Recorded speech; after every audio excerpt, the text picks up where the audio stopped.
Okay, we're going to install a cushion, back cushion on a CJ2A. I already center punched all the holes to line up the upholstery with all the holes without the cushion in it. All the holes are already pre-punched with a little punch. And take back off the upholstery here. The round portion goes towards the top. It's easier to do the upholstery first and then put the cushion in. Otherwise, the cushion makes it real hard to put the screws in and punch the holes in the upholstery.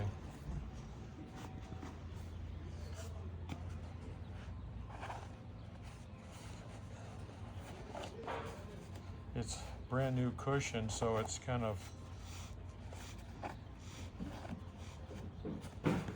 pretty stuffy. I'm gonna put this on here. It looks like the cushion can find its own center, but I'm gonna get a screw. I'm gonna get one screw started.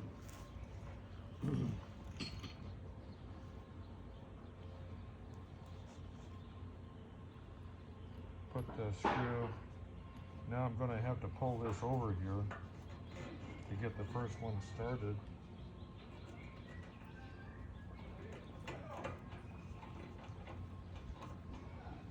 I'm gonna get I start with the top first. I'm gonna get the second one. You have to pull it over, get the tip in the hole.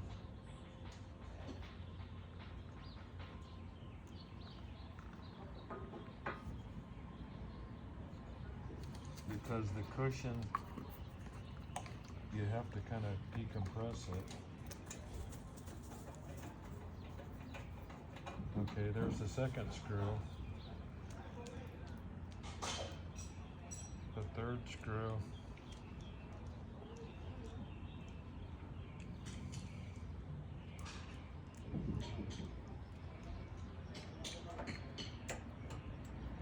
This is for a CJ2A 1948 Willy's Jeep. Well, all right, let's get this screw in here.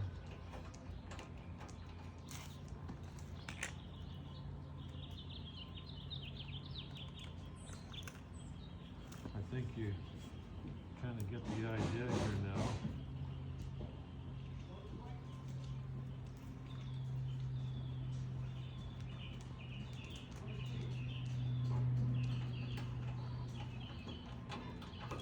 Okay, I have the seat here on a bucket, and it kind of makes me comfortable while I'm working. Otherwise, you'd have to crouch down. I'm gonna flip it over on its side and search the side holes. You can see this was hello. Hey, I forgot to tell you last night, Raul called me probably around 6:30 or so, and he said that he was getting an error on the machines for low pressure. So he went out to the compressor, and he said the Curtis was on, and the Ingersoll was off, but the Curtis had low pressure in the shop.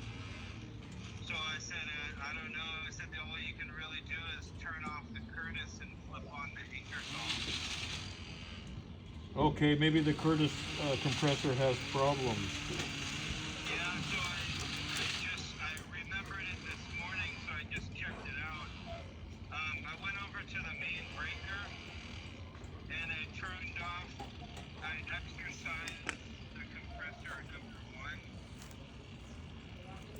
Uh-huh. I turned it off and then turned it back on, and then I went out to the compressor area and flipped the Curtis back on, and it runs now. So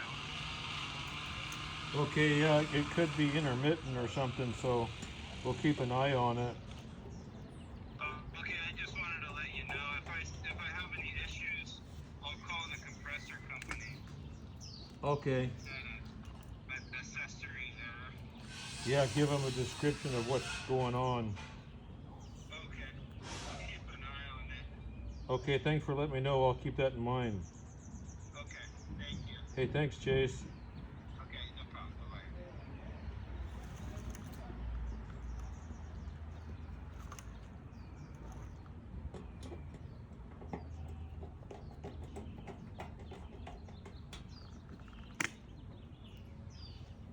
Hey, I'm on the last screw on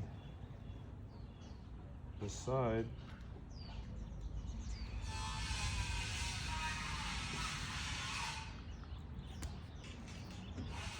This would be really hard to do if you didn't punch the holes first before. If you had the cushion in there to try to punch the holes. See that?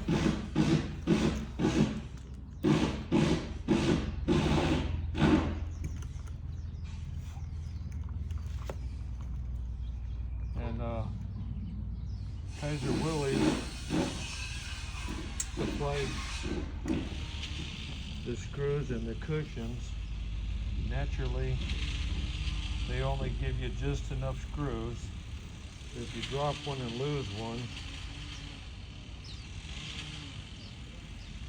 they don't give you any extras, which I'm going to have to call Kaiser Willy's and say, why didn't you include one extra screw with the kit? Just enough washers and enough screws to do the job.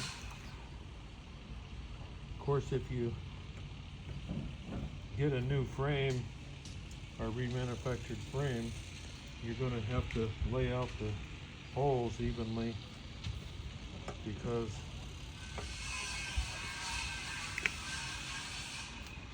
if you lay out too many holes, you don't have enough screws.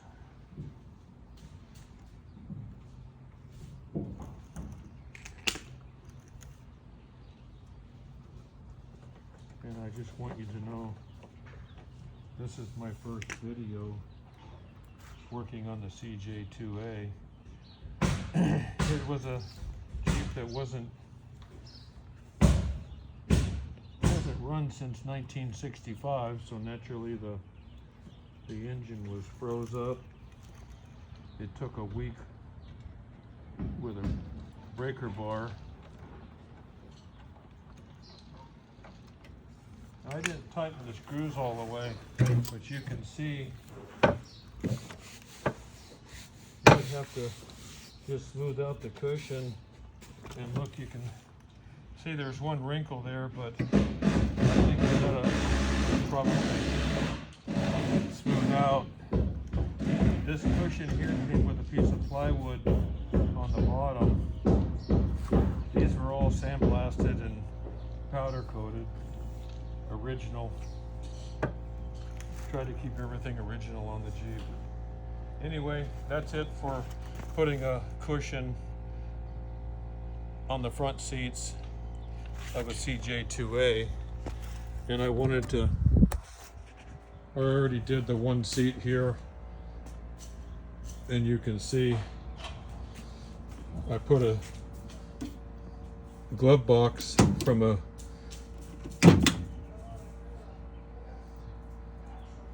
World War II Jeep, because these don't have, the CJ2A civilian didn't have this here.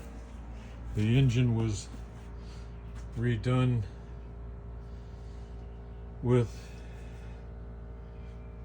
basically I pulled the pan and cleaned it out and pulled everything off and brushed all the dirt off. It was looked like somebody had run this thing through the dirt. Installed got a back seat from Kaiser Willy's, I'm putting a soft top frame on. I used all the original gauges except the temperature gauge is original, speedometer, oil pressure. The fuel gauge and the amp gauge are the only new gauges. I guess there was already a hole here for the ignition switch on the CJ3. It's on the left-hand side over there. I don't know why they put it all the way over here, but it's within reach when you're sitting in the driver's seat there.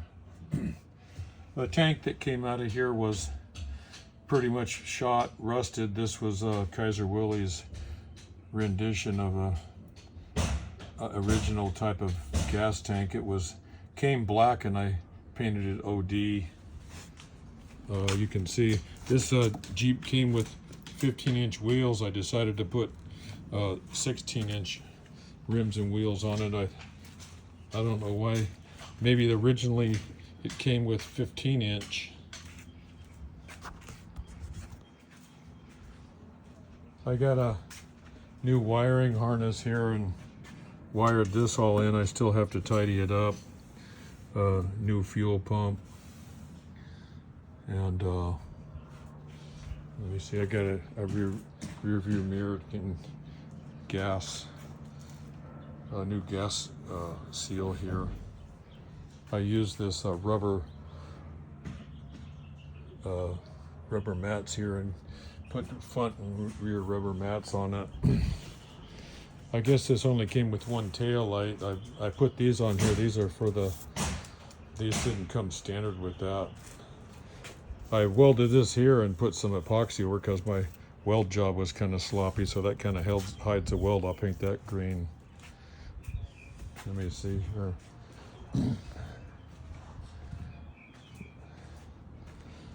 It has a brand new muffler on it. Let me see if I can get under here. Yeah. So the underneath was all, the frame body was off the frame. Everything was cleaned up and repainted, primed and painted green. I hated to get rid of the old shocks, but they look beat up and they don't make shocks like they do anymore, like they used to in 49, 48.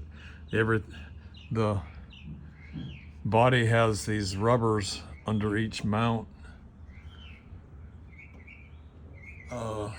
which they were totally deteriorated after I put this back on. Yeah, the transmission and the transfer case was full of water, so that was rebuilt.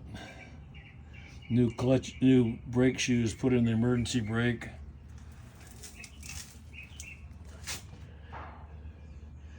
I cleaned up the U-joints. Everything's original on the bearings on that.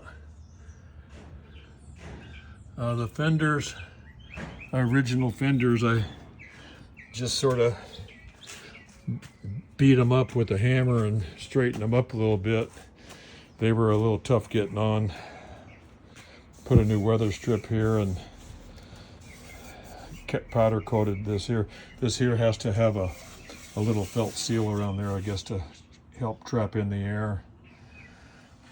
Original generator was rebuilt and starter. I put a new Kaiser Willy's voltage regulator on it. Still a 6-volt system.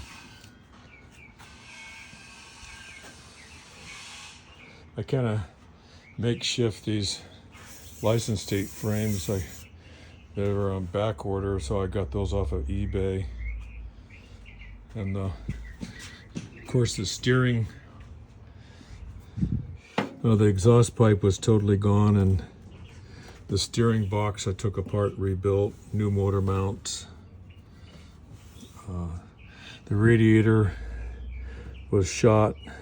Kaiser Willy's sells a remake, look-alike, almost exactly alike radiator. and that's about it. Let me see if it'll start up for you here. I'm gonna basically, yeah, when you want all your grounds to be really nice, I'm gonna turn on the key.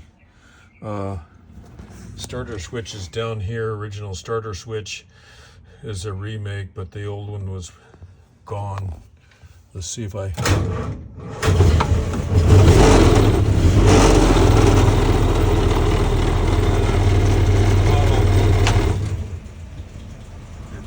idle's a little low right now.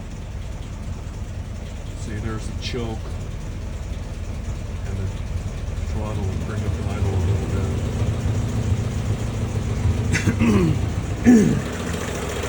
I don't know what kind of a horn it had on it. I got this horn here from Amazon, and I still got 2 wires to hook onto it. Put a new switch, soldered that onto when I rebuilt the steering. New dimmer switch, clutch and pressure plate. Rebuilt carburetor. RPM did that in Midway City, California. They charged me $400 to rebuild that. That was a lot of money to pay for a rebuild. I took one apart, started messing with it. There's actually, for a little single barrel carburetor, there's actually a lot, even though it's really simple for a layman like myself. It's a lot of intricacy to get everything perfect. I'm surprised the motor runs after being seized up since 1965. And actually, you can see the steering wheel vibrating a little bit. The steering on it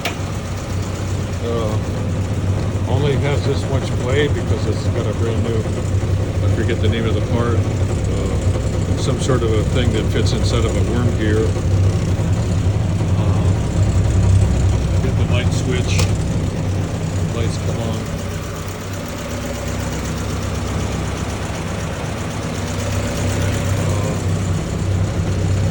Parking lights. I left a little light down there at the bottom to light up the floorboard. You can see a patch on the firewall there. Somebody, the previous owner, poked the hole in there to help get the throttle that gets you in.